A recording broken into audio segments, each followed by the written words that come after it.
High বন্ধুরা, কেমন আছো? আশা করি সবাই ভালো আছেন এবং সুস্থ আছেন। আমি লিলিমা, আমার চ্যানেলে সবাইকে স্বাগত জানাই। তো আমি নতুন একটা ব্লগ নিয়ে হাজির হলাম। তো আমি এখন বাবার বাড়িতে আছি। যেহেতু বাবার বাড়িতে আছি, সেখানে একটা ব্লগ বানিয়ে ফেলি, তো তোমাদের সঙ্গে শেয়ার করব বলে। এই দেখো আমাদের বাড়ির পুকুর, সেটা অনেক বড় আর বিশাল এরিয়া পার বাঁধানো হচ্ছে। যেহেতু পুকুরটা জলে ভর্তি হয়ে গেছে, এখন পার বাঁধানো স্টপে আছে, তো সেটাও তোমাদের সঙ্গে শেয়ার করছি। এখানে ঘাট ছিল, ঘাটটাও ডুবে গেছে। তো আমি তো উল্টো সাইড থেকে ভিডিওটা করছি, তার কারণে আমি ঘাটটা দেখাতে পারিনি। তো এখানে ঘুম থেকে উঠে গেছে মা বাবা। তো মা বাবার বিছানাটা আমি ঠিক করে নিচ্ছি। তো সেখানে এসে কি আর কাজ ছাড়া বসে থাকতে পারি বলো তো? মার সাথে একটু হাতে হাত মিলিয়ে কাজ করার চেষ্টা করছি আর মাকেও একটু হেল্প করে দিই। তো বন্ধুরা পাশে থাকুন আর দেখতে থাকুন।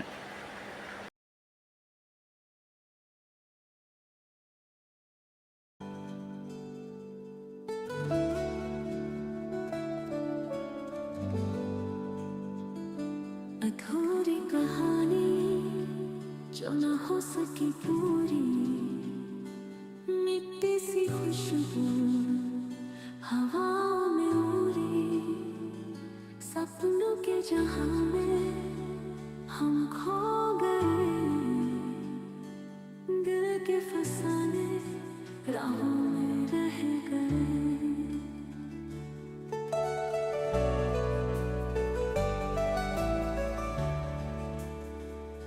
वो ख्वाब जो आँखों में चुपके से आए, बिन बोले खोए से दिल में समाए, वो बातें अधूरी, वो खुशबू अधूरी, यादों के साए में हम खो गए।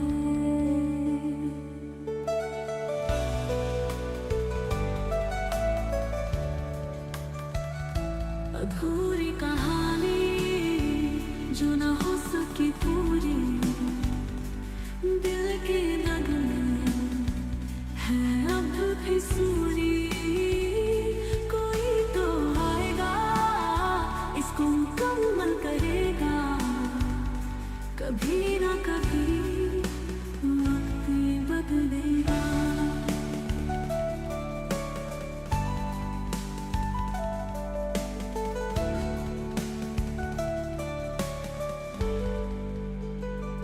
पलकें भी भीग गई आंसू की बारिश, सपने भी তো ওদের দুটো রুমে আমি কমপ্লিট করে নিয়েছি গুছিয়ে। তো কিছু জামা কাপড় ছিল, সেগুলো আমি ধুতে নিয়ে যাব। আর ঘর গোছানো কমপ্লিট, এখন চলে যাব কিচেনে। তো বন্ধুরা, আমার ভিডিওটা যদি ভালো লাগে অবশ্যই লাইক কমেন্ট করো, কেমন হয়েছে কমেন্টে বলবে।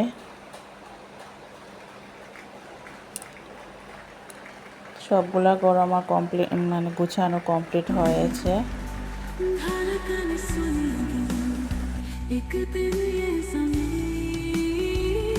अधूरी कहानी जो न हो सकी पूरी। আর ওইদিকে দেখো মা কত কিছু এনেছে, আর ওইদিকে আমার রান্নার জন্য রেডি করে দিচ্ছে। আর ওদের তো সিলিন্ডার গ্যাস, যেহেতু তো একটা থাকতে আরেকটা আনতে হয়, তো একটা শেষ হয়েছে, তো তার জন্য মা সিলিন্ডারটার জন্য টাকা দিয়ে দিয়েছে। তো আবার দুপুরের দিকে এসে দিয়ে দেবে। তো মাকে বলছি আমি নিজে নিজেই রেডি করে নেব, তো মা করতে হবে না।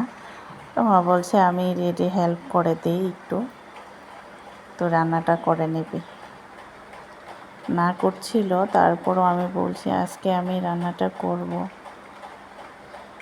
তো আমার মা সব কিছু রেডি করে দিয়েছে।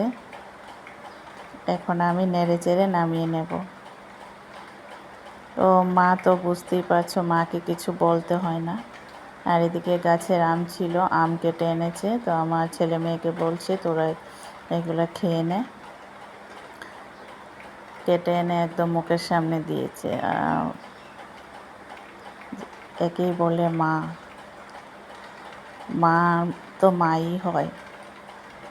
তো তারপর এদিকে আমি রান্নাটা বসিয়ে দিয়েছি।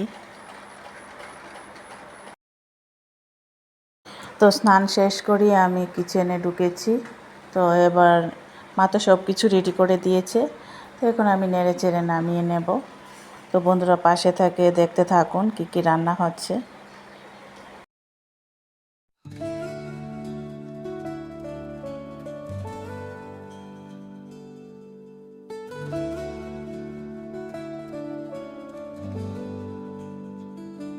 अधूरी कहानी जो न हो सकी पूरी, मिट्टी सी खुशबू हवाओं में उड़ी, सपनों के जहां में हम खो गए, दिल के फसाने राहों में रह गए।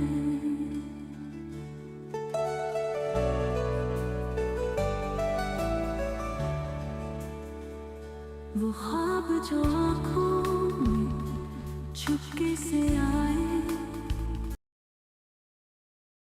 তো দেখো বন্ধুরা, সব কিছু হাতের কাছে থাকলো, আমার যেন কাজ করতে কেমন জানি লাগছে, যে একটা জিনিস খুঁজতে আর একটা জিনিস মানে পেতে এদিক ওদিক তাকাচ্ছি। তো আমার যে জিনিসগুলো ব্যবহার করা হয় সেটা আমার জানা থাকে, যে কোথায় কোনটা রাখা হয়। তো মা সব কিছু সামনে দিয়েছে, তারপরেও মানে খুঁজে খুঁজে নিয়ে আমি করছি। তো এখন আমি এদিকে চিকেন ভাজিটা বসিয়ে দিয়েছি। তো সেটা একটু কষা কষা করে করব। তো আমার ছেলে তো আবার ভালোবাসে, তো তার জন্য ছেলের জন্যই করছি। ছেলেও ভালোবাসে, আর ওইদিকে আমার বাবাও ভালোবাসে। তো রান্না করতে করতে দেখলাম গাছ থেকে দুটো আম পড়েছে। তো মেয়েকে বললাম দুটো আম পড়েছে নিয়ে আস। তো বাতাস ছুটেছে, আর এগুলা বেশ পাকা। তো মেয়ে নিয়ে এসেছে।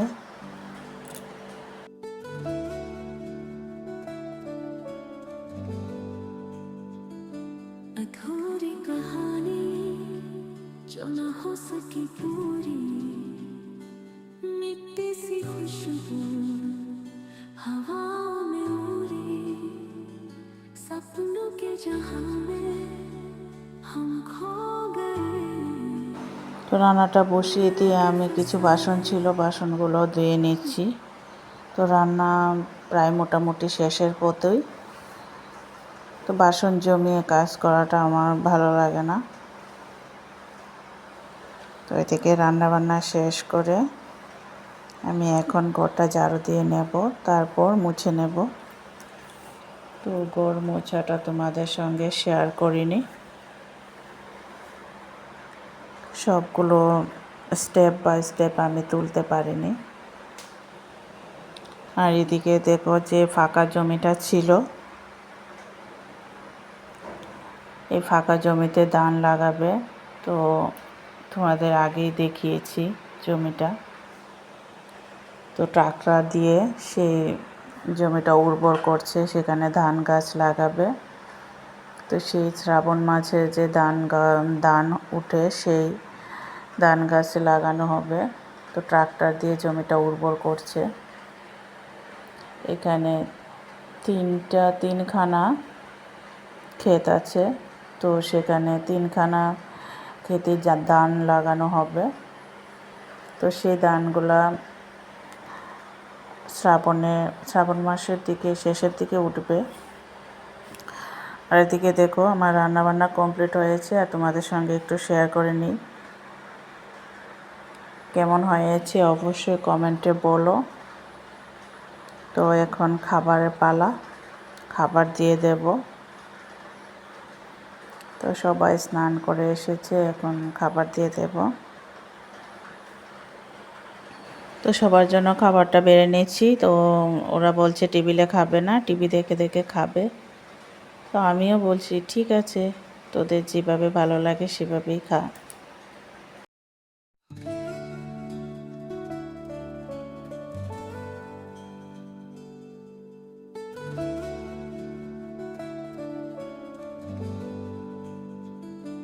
अधूरी कहानी এই হলো আমাদের ঠাকুরঘর। আর পুরো বাড়িটা দেখো, তোমাদের সঙ্গে দেখাচ্ছি। ভেবেছিলাম খাওয়া দাওয়া শেষ করে বিকেলের দিকে ঘুরতে যাব, আর ঘোরা হলো। প্রচুর ঝড় বৃষ্টি, দেখো বৃষ্টি নেমেছে, কি আর ঘুরবো বলো।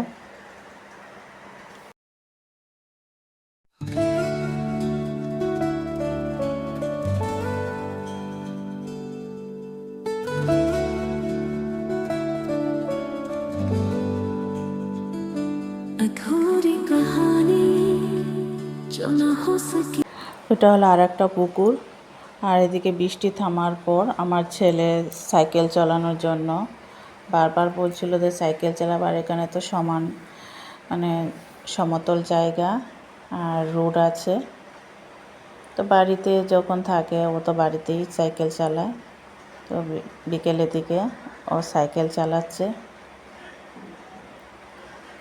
তো বিকেলের পরিবেশটা খুবই ভালো। বৃষ্টি হওয়ার পর যে পরিবেশটা দেখায় আমার কাছে খুবই ভালো লেগেছে। তো বন্ধুরা, আমার ভিডিওটা যদি ভালো লাগে অবশ্যই লাইক কমেন্ট করো, আর বেশি দূর বাড়াবো না, এখানেই শেষ করে দেব। সবাই ভালো থাকবেন এবং সুস্থ থাকবেন।